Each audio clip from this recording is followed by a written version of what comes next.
Ini tuan-tuan, tolong share, tolong like, tolong subscribe. Kan pengundi UMNO jangan terpengaruh kempen tak keluar mengundi, Zahid. Pengundi UMNO pada hari pilihan raya kecil, Parlimen Pulai dan juga Simpang Jeram diharap tidak terjebak dengan kempen oleh pihak tidak bertanggungjawab supaya tidak mengeluar mengundi pada 9 September ini, kata Ahmad Zahid. Beliau yang juga timbalan Perdana Menteri berkata ahli UMNO dikenali sebagai pengundi putih perlu mengetepikan perbezaan parti yang terdapat dalam kerajaan perpaduan dan memberikan sokongan padu kepada calon kerajaan. Kita hendaklah mendukung mereka kerana kita harap mereka juga akan sokong kita di PRK Pelangai nanti, dan ini adalah langkah pertama kerjasama yang dilihat sebagai pelbagai parti untuk mendukung calon kita. Kita tentunya mendambakan kemenangan untuk terus kestabilan negeri Johor dan juga Putrajaya. Menarik juga tuan-tuan, ada satu kenyataan Mat Sabu, jangan bagi pelampau kuasai negara. Mat Sabu cerita ni tuan-tuan. Perpaduan yang dibina di negeri ini perlu terus kukuh agar sebarang bentuk ekstremisme yang boleh menjejaskan keharmonian antara kaum dan agama dapat dielakkan. Justru Presiden Muhammad Sabu berkata kemenangan wakil calon kerajaan perpaduan dalam dua pilihan raya pada September ini disifatkan sebagai penting. Tegas Muhammad yang juga Perdana Menteri Pertanian, ia juga bagi menyekat kemarahan puak pelampau agama dan kaum. Kemenangan calon wakil kerajaan ini penting kerana kita tidak mahu golongan pelampau kaum atau pelampau agama menguasai pentadbiran dan juga kerajaan negeri. Tuan-tuan, calon-calon yang bertanding tak boleh sebut, tapi saya sebutlah. Simple je lah. Tuan-tuan nak daerah tuan-tuan jadi pembangkang ke? Ini untuk siapa yang bertanding di Simpang Jeram dengan Pulai lah. Saya yakin Pulai insya-Allah boleh menang. Sekarang persoalan ni Simpang Jeram ni. Yang ni kawan saya dekat Simpang Jeram sendiri kata kat sini, walaupun kita cerita Terengganu yang semayang dua imam, sembelihan tak halal, kat Simpang Pulai pun rupanya ada perangai macam ni. Bukan sekarang lah, mungkin sebelum ini. Sanggup ke? Masih sanggup ke nak jadikan negeri ataupun don tu don pembangkang? Oh, tak ada masalah. Tapi isu lah baru-baru ni kan. Dah jadi pembangkang, tiba-tiba dia minta derma dengan orang. Lepas tu mengharapkan bantuan. Oh, tolonglah kami. Rakyat pun, yang bestnya, don tu dah kalah. Tapi masih cari adon yang kalah. Lepas tu salahkan adon yang kalah tu tak boleh buat kerja. Kita macam jam, tuan-tuan. Jam? Apa hal? Apa hal tiba-tiba jadi macam tu? Pelik kita. Itu yang kita jadi satu kepelikan. Okey. Alright, satu kepelikan bagi kita. Dan bagi saya itu adalah pelampau. Nah, bila kita sebut pelampau agama ni, ada yang bertanya pada saya, pelampau agama ni, maksudnya pelampau agama, orang yang menggunakan agama secara melampau ni, boleh ke dia ambil tindakan? Boleh ke parti dia diharamkan? Okey, sebelum kita cerita parti diharamkan, kita ceritalah. Sebenarnya jawapannya boleh. Menurut Undang-Undang Akta Perlembagaan Seksyen 5, sebenarnya menteri mempunyai kuasa untuk mengharamkan satu-satu parti yang dianggap melampau. Seksyen 5 tuan-tuan, saya baca. Seksyen 5 Akta Pertubuhan. Kuasa menteri mengisytiharkan pertubuhan sebagai menyalahi undang-undang. Maka adalah sah di sisi undang-undang bagi menteri menurut budi bicara yang mutlak. Perkataan di sini mutlak, dengan jalan perintah mengisytiharkan sebagai menyalahi undang-undang mana-mana pertubuhan, cawangan atau peringkat atau jenis pertubuhan yang pada pendapatnya atau sedang digunakan bagi maksud yang memudaratkan atau yang bertentangan dengan kepentingan keselamatan persekutuan. Perkataan dia bertentangan dengan keselamatan atau mana-mana tempat di dalamnya, ketenteraman awam atau akhlak. Ini perkataan yang digunakan atau akhlak. Okey. So saya kata dekat sini, menteri, iaitu Menteri KDN Saifuddin Nasution, mempunyai hak yang mutlak. Dia ada ultimate power untuk nak mengisytiharkan satu-satu parti yang di dalamnya ada ketenteraman awam atau akhlak dan menjadi ancaman kepada keselamatan persekutuan sebagai menyalahi undang-undang. Nah, persoalan dia, adakah parti ini atau parti PAS ini boleh dianggap sebagai menyalahi undang-undang? Adakah parti PAS ini dianggap sebagai menyalahi undang-undang? Kita tengok secara logiknya lah tuan-tuan. Now, dia sebut tadi 3 perkara. Bertentangan dengan kepentingan keselamatan persekutuan, ketenteraman awam atau akhlak. So 3 benda ni. Bertentangan dengan kepentingan keselamatan persekutuan atau ketenteraman awam atau akhlak. Nah, kalau kita tengok ketiga-tiga perkara ini, kita tengok akhlak dululah. Adakah parti PAS ni boleh dikirakan sebagai antara parti yang berkemungkinan, saya tak kata ya, berkemungkinan boleh menyalahi akhlak? Jawapan mudahnya ya. Parti mana yang paling banyak kalah saman, tuan-tuan? Itu baru cerita akhlak. Parti mana yang paling kuat menabur fitnah, tuan-tuan? Parti mana yang paling kuat menabur fitnah?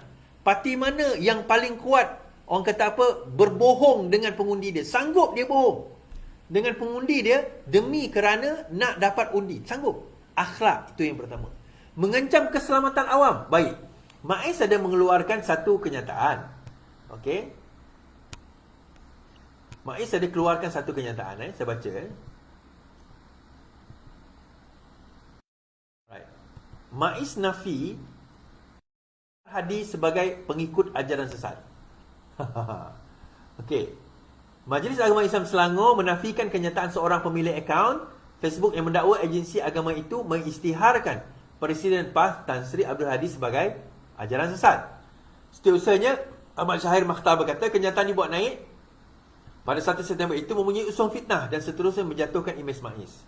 MAIS mendapati kandungan dibuat naik di akaun sosial media itu adalah tidak benar dan mengandungi unsur fitnah yang boleh mencemarkan imej MAIS sebagai pihak berkuasa agama di negeri ini. Okey. Posting, itu ada lah, viral juga posting tu, mengatakan bahawa MAIS telah mengisytiharkan Hadi sebagai pengikut ajaran sesat. Posting tu bukan saya sebut, posting tersebut.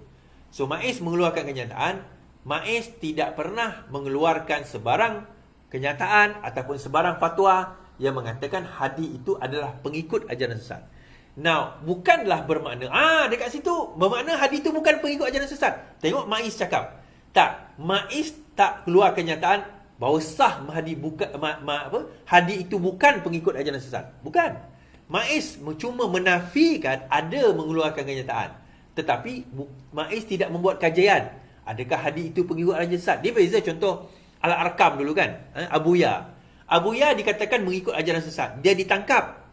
Dan tangkap dia diletak di rumah pembetulan akhlak, pembetulan akidah. Kemudian dia disoal siasat oleh polis. Kemudian didapati memang dia pengikut ajaran sesat. So, soal siasat itu berlaku di dalam itu.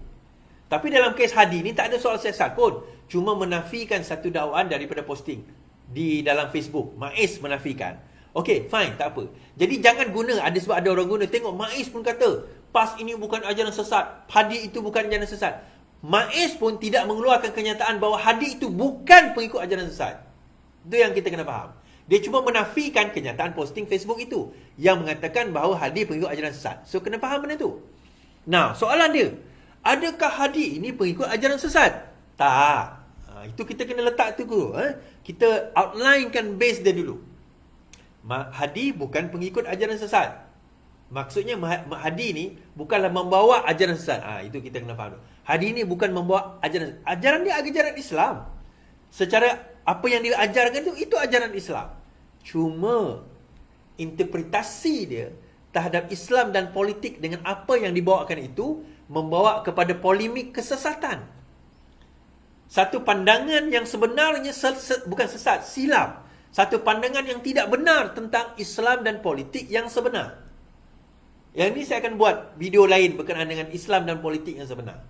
Tetapi Islam dan politik gaya Hadi Awang, gaya PAS pada masa kini adalah Islam politik yang cacat dan rencat. Kerana itu bukanlah pandangan Islam politik yang sebenar. Mengkafirkan orang lain yang tidak sepahaman dengan parti politik dia, menyesatkan orang lain, meletakkan ke dalam neraka, meletakkan ahli dia dalam syurga, semata-mata kerana mengikut PAS umpamanya, bukanlah datang daripada ajaran Islam. Itu datang daripada ajaran PAS. Dia nak percaya itu pulang kepada dia lah. Tetapi Islam tak pernah ajar perkara tersebut.